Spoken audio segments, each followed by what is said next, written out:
All right, looking at the one-year anniversary right now, or the marking of 1 year since that war in Ukraine. Fierce fighting for the eastern region continuing. Foreign correspondent Jim Lechner's live on the ground just northwest of Bakhmut with the latest. Jim, tell us more about this. What are you learning this hour in terms of Russia's latest offensive?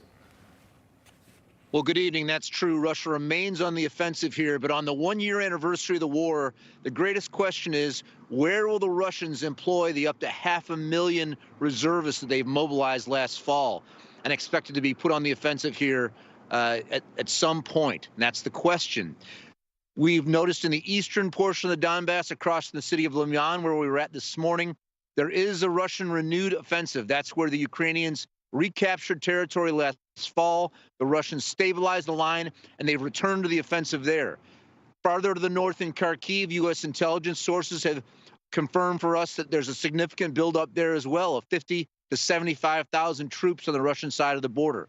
Any renewal of a Russian offensive to the north there, or possibly in Kyiv, would create a significant problem for the Ukrainians, as they are committing almost all of their resources to the south of where we're at now in the ongoing siege of Bakhmut. Bakhmut continues to be the Russian main effort, and we know that some of those reinforcements are being committed to that offensive as that city is encircled and the Russians continue to advance to the north. To the south of Bakhmut, just south of where we're at now, just a matter of kilometers, the Russians continue to advance as they feed infantry into that fight and threaten a number of towns. So the offensive continues with no abatement there to the south of us in the southern Donbass and the main effort against Bakhmut. Back to you. Jim Lechner reporting live from the ground there in eastern Ukraine. Jim, thank you.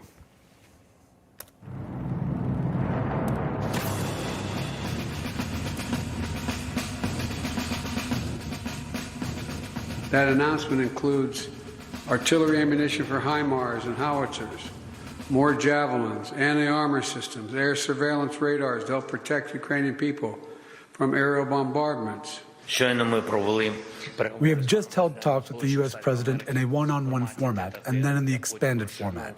It was the conversation that indeed brings closer our joint victory in this war.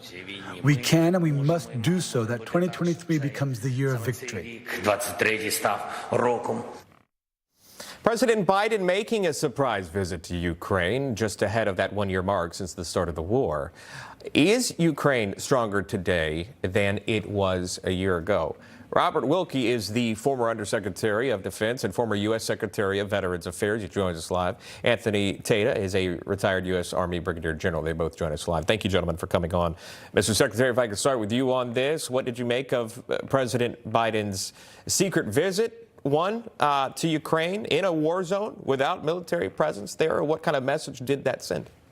Well, that sent an important message. It should have been done months before. I mean, I think he was 3 visits behind Boris Johnson of the United Kingdom. But the problem that I see is that the Biden administration still has Putin in its head. They're ignoring Andrew Jackson's warning that you never take counsel of your fears. They're dripping out military resources at an incredibly slow pace. They're making the Ukrainians buy tanks that have to be built instead of emptying many of our depots that exist in Europe. So it is a cautiously inept effort on the part of the Biden administration. They've been pushed kicking and screaming into helping the Ukrainians. And I think that now is the time.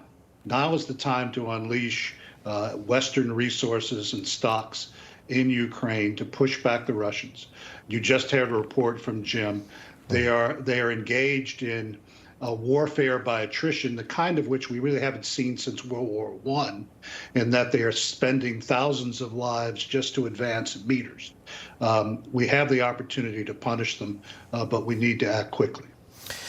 General, I'll talk to you on this. When President Biden not only went to Kyiv, but he also went to Warsaw, Poland. He gave this speech. He met with NATO allies, essentially showing unification in that moment. And there's a lot of questions in terms of what could be next for Vladimir Putin. I want to show you this headline. It reads, quote, "A key ally of Putin said he wants to invade Poland next, ignoring Russia's inability to capture Ukraine."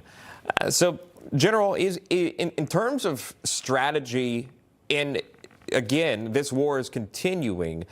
Even this hour in Ukraine, Putin's military could not do it in 2 weeks, as many described it. Is there a next step for this war that Putin is raging in Ukraine? Could it go past those borders? Well, I think it's important to never underestimate your enemy. And so when we're talking about what Putin's capabilities are, I think he's well demonstrated the lack of capability in Ukraine, but I would not underestimate his desire to have aggrandizement into other NATO nations or NATO nations. And that's why it's important, I think, for Secretary Austin to continue to exercise flexible deterrent options by rotating brigade combat teams from the 101st Airborne Division and other combat divisions into Poland, into Romania, and to show that the United States is backstopping NATO, because NATO right now is not unified, in my opinion, following the Afghanistan withdrawal, because we left there without really coordinating that with NATO. We left a lot of NATO nations hanging. A lot of NATO nations have not cut off Russian oil and gas. And so at least given the appearance of unification with the United States backstopping with our the world's greatest military, I think is an important step. Yeah, and in that speech, it almost seemed as a reminder of Article 5 to other NATO members, saying, hey, just don't forget here, Article 5 exists, and we're all a part of this. We're all in this together.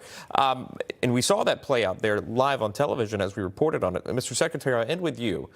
And something we started with at the very beginning of this segment. Is Ukraine stronger today than they were a year ago?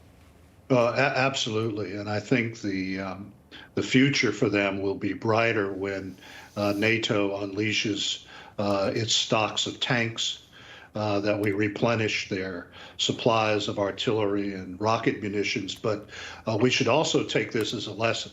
The Biden administration has shortchanged the Pentagon on all of those systems.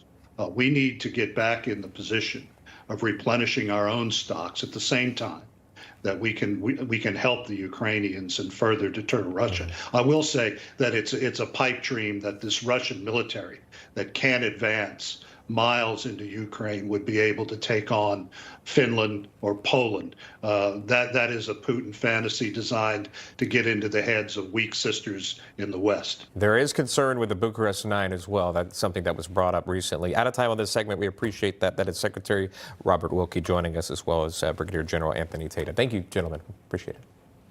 Thank you.